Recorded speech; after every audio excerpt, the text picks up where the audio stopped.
بسم اللہ الرحمن الرحیم۔ السلام علیکم۔ رات کو سوتے وقت اللہ پاک کا ایک نام 21 بار پڑھ کر سو جاؤ، پھر صبح جب اٹھو گے تو پورا دن غیب سے دولت آتی رہے گی۔ محترم ناظرین کرام، اگر آپ رات کو جب بھی سونے لگیں تو سونے سے پہلے آپ چھوٹا سا وظیفہ کر لیں تو آپ کی دنیا بھی بن جائے گی اور آخرت بھی بن جائے گی انشاءاللہ۔ اس وظیفے کو لگاتار 7 دن تک کرنے سے آپ کے دل میں جو دلی مرادیں ہیں سب پوری ہو جائیں گی انشاءاللہ۔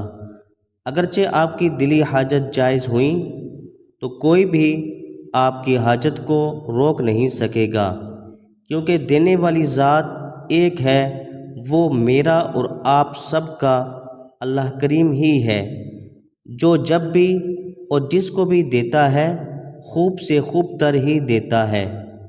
اس کے خزانوں میں کوئی کمی نہیں ہے۔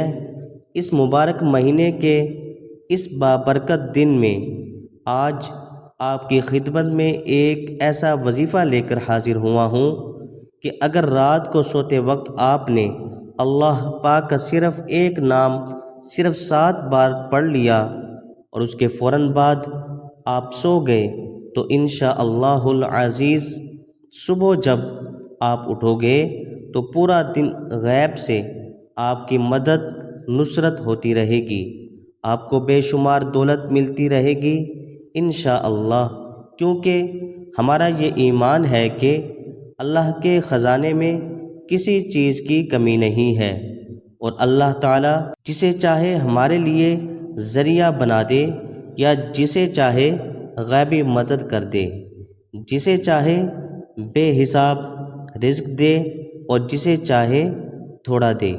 اللہ پاک سے پوچھنے والا کوئی نہیں ہے، بے شک اللہ پاک بے حد رحیم ہے، وہی رحمان ہے۔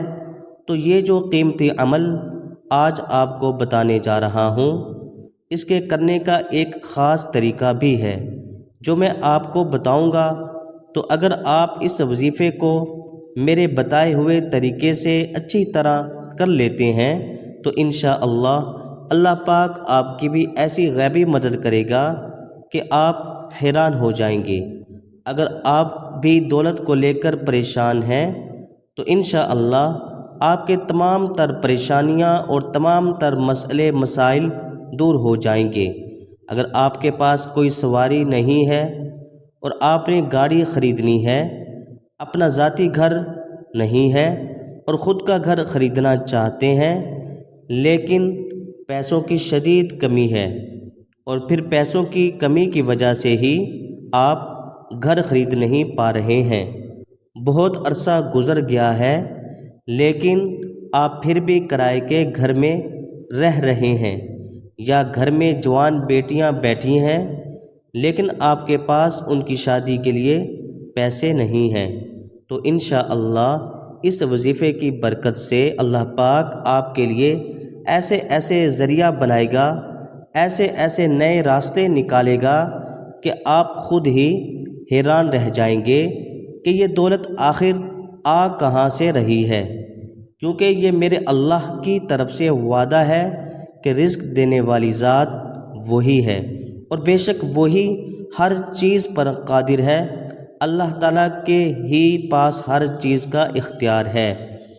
ایک اور بات جو ہر انسان کے ذہن میں ہونی چاہیے کہ دینے والی ذات اللہ کی ہے، بس انسان کی جو ذمہ داری ہے وہ لگاتار کوشش کرنا ہے۔ آپ سب نے کوشش یہ کرنی ہے کہ اس وظیفے کو آپ نے اچھے طریقے سے کرنا ہے، کیونکہ جو کام مکمل توجہ کے ساتھ کیا جائے اور پورے یقین کے ساتھ کیا جائے تو پھر اس کا فائدہ ہوتا ہے، اس کے اثرات جلد ہی ہوتے ہیں، اور انشاءاللہ اللہ کے حکم سے اگر آپ قرض دار ہیں اور آپ قرض ادا نہیں کر سکتے، آپ پریشان ہیں کہ گھر بھی چلانا ہے تو پھر یہ قرضے کیسے ادا کریں، تو اس عمل کی برکت سے انشاءاللہ اللہ پاک آپ کے لیے کوئی نہ کوئی وسیلہ ضرور بنا دے گا۔ اگر آپ نے کوئی چیز خریدنی ہے اور وہ آپ کے لیے اہم ترین چیز بھی ہے، لیکن وہ چیز آپ کی پہنچ سے بھی باہر ہے اور آپ اسے خرید نہیں سکتے، تو انشاءاللہ وہ سب کچھ آپ کو ملے گا۔ اس وظیفے کا طریقہ کار جان لیجئے کہ آپ نے یہ وظیفہ کیسے کرنا ہے اور کیا طریقہ کار اختیار کرنا ہے۔ اس وظیفے میں آپ نے احتیاط کون کون سے کرنے ہیں وہ بھی ذرا جان لیں، کیونکہ یہ وظیفہ آپ عشاء کی نماز ادا کرنے کے بعد ہی کر سکتے ہیں، اور پھر آپ بے شک اس وظیفے کو عشاء سے لے کر تہجد کے وقت تک آپ کسی بھی وقت پڑھ سکتے ہیں۔ یعنی کہ اگر آپ نے تہجد پڑھنی تو تہجد سے پہلے بھی آپ اس وظیفے کو پڑھ سکتے ہیں، اور عشاء کے بعد بھی آپ پڑھ سکتے ہیں۔ تہجد کے وقت اگر اس وظیفے کو کریں گے تو زیادہ بہتر ہوگا۔ آپ نے یہ عمل کرنا ہے اور اس وظیفے کے دوران کوئی پابندی نہیں ہے، آپ اس وقت کے دوران جب چاہے وظیفہ کر سکتے ہیں، آپ کو انشاءاللہ فائدہ ہوگا۔ اور احتیاط صرف یہ ہے کہ آپ نے اس عمل کو پورے کامل یقین اور توجہ کے ساتھ کرنا ہے، کیونکہ جو کام توجہ اور کامل یقین کے ساتھ کیا جائے وہ ضرور کامیاب ہوتا ہے۔ اگر آپ بھی یقین اور توجہ سے کریں گے تو آپ بھی ضرور کامیاب ہوں گے، انشاءاللہ آپ کو بھی فائدہ ہوگا۔ اس کے علاوہ مرد، عورت، بچہ، بوڑھا غرض اس وظیفے کو کوئی بھی کر سکتے ہیں، اس میں کوئی پابندی نہیں ہے۔ آپ یہ عمل کہیں پر بھی اور کسی بھی جگہ پر بیٹھ کر کر سکتے ہیں۔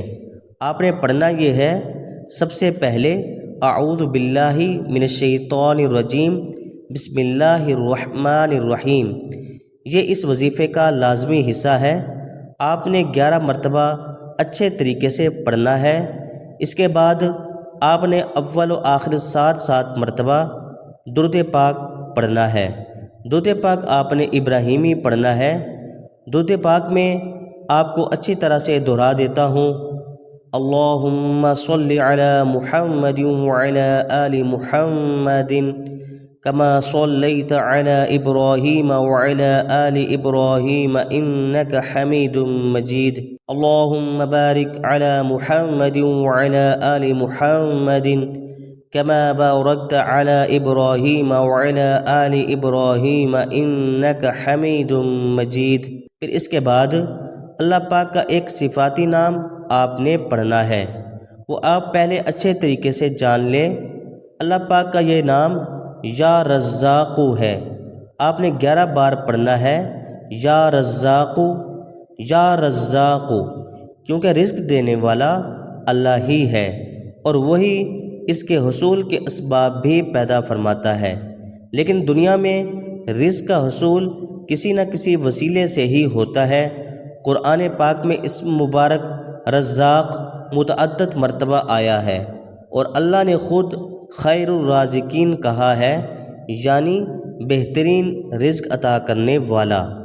قل ان ربی یبسط الرزق لمن یشاء من عباده ویقدر له وما انفقتم من شیء فهو یخلفه وهو خیر الرازقین۔ ترجمہ، تم فرماؤ بے شک میرا رب رزق وسیع فرماتا ہے اپنے بندوں میں جس کے لیے چاہے، اور تنگی فرماتا ہے جس کے لیے چاہے، اور جو چیز تم اللہ کی راہ میں خرچ کرو وہ اس کے بدلے میں اور دے گا، اور وہ سب سے بہتر رزق دینے والا۔ جس کی تفسیر ہے، قل تم فرماؤ، یعنی اے حبیب صلی اللہ علیہ وسلم آپ فرما دیں کہ بے شک میرا رب عز و جل اپنے بندوں میں جس کے لیے چاہے اپنی حکمت کے مطابق رزق وسیع فرماتا ہے، اور جس کے لیے چاہے تنگ کر دیتا ہے۔ اور اے لوگو، جو چیز تم اللہ تعالیٰ کی راہ میں خرچ کرو گے تو وہ دنیا میں یا آخرت میں اس کے بدلے میں اور زیادہ دے گا، اور وہ سب سے بہتر رزق دینے والا ہے، کیونکہ اس کے سوا جو کوئی کسی کو دیتا ہے، خواہ بادشاہ لشکر کو یا آقا غلام کو یا صاحب خانہ اپنے اہل عیال کو، وہ اللہ تعالیٰ کی پیدا کی ہوئی اور اس کی عطا فرمائی ہوئی روزی میں سے ہی دیتا ہے۔ رزق اور اس سے فائدہ اٹھانے کے اسباب کا خالق اللہ تعالیٰ کے سوا اور کوئی نہیں، وہی حقیقی رزاق ہے۔ اس آیت میں اللہ تعالیٰ کے راستے میں خرچ کرنے کی ترغیب دی گئی ہے۔ حضرت ابو ہریرہ رضی اللہ تعالیٰ عنہ سے روایت ہے، نبی اکرم صلی اللہ علیہ وسلم نے ارشاد فرمایا، کوئی دن ایسا نہیں کہ بندے صبح کرتے ہیں مگر 2 فرشتے نازل ہوتے ہیں۔ ان میں سے ایک کہتا ہے، اے اللہ عز و جل خرچ کرنے والے کو بدلہ دے، دوسرا کہتا ہے بخیل کو بربادی دے۔ حضرت ابو ہریرہ رضی اللہ عنہ سے روایت ہے، حضور اقدس صلی اللہ علیہ وسلم نے فرمایا کہ اللہ تعالیٰ ارشاد فرماتا ہے، اے ابن آدم خرچ کرو میں تم پر خرچ کروں گا۔ حضرت ابو ہریرہ رضی اللہ عنہ سے ایک دوسری روایت ہے، رسول اللہ صلی اللہ علیہ وسلم نے ارشاد فرمایا، صدقہ کرنے سے مال کم نہیں ہوتا، معاف کرنے سے عزت بڑھتی ہے اور عاجزی کرنے سے مرتبے بلند ہوتے ہیں۔ اللہ تعالی ہمیں بھی اپنی راہ میں مال خرچ کرنے اور بخل سے بچنے کی توفیق عطا فرمائے، آمین۔ اس کے علاوہ اول و آخر درود شریف کے ساتھ فدعا ربہ انی مغلوب فانتصر، اس کو آپ نے 33 بار پڑھ کر خشوع و خضوع کے ساتھ دعا کرنا، اور آخر میں آپ اللہ کے سامنے ہاتھ اٹھا کر ڈھیر و رزق کی دعا مانگو۔ اگر آپ کے گھر کے اندر بھی کوئی پریشانی ہے، دکھ ہے، تکلیف ہے، بیماری ہے، لڑائی جھگڑوں سے تنگ ہے، بچے نافرمان ہیں، بیوی نافرمان ہے، یا پھر شوہر کا مسئلہ ہے، شوہر تنگ کرتا ہے، تو اس وظیفے کو کرو، انشاءاللہ اللہ نے چاہا تو کچھ ہی عرصے میں گھر کے اندر امن و سکون آ جائے گا، اور میرا رب آپ پر پیسے کی ایسی فراوانی کرے گا کہ آپ سوچ نہیں سکتے۔